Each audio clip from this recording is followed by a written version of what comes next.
Good morning guys. Tayo ay gagawa ng pan-detox natin.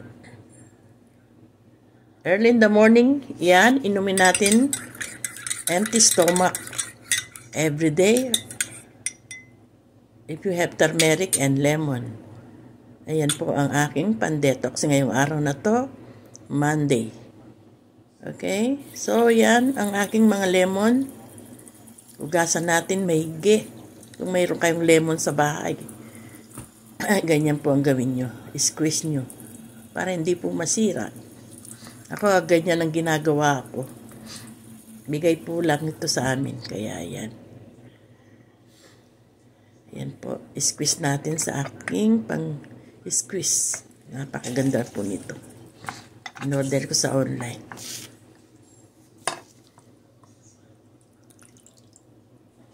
Tapos mamaya sa kasalain natin, alis natin yung buto para hindi siya masama.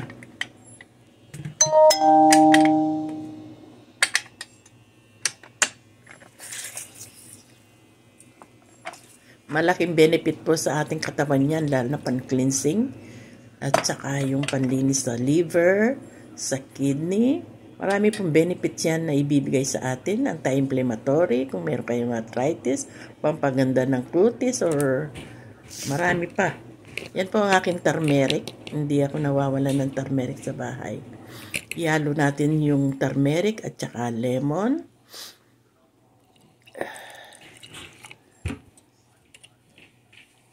Tapos, lagyan natin ng hot water. Okay?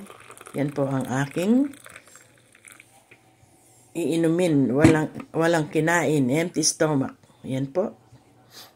Kung gusto niyo itong aking video, mag-subscribe po kayo sa aking channel, Del Cooking, at follow na rin po kayo sa aking Facebook page.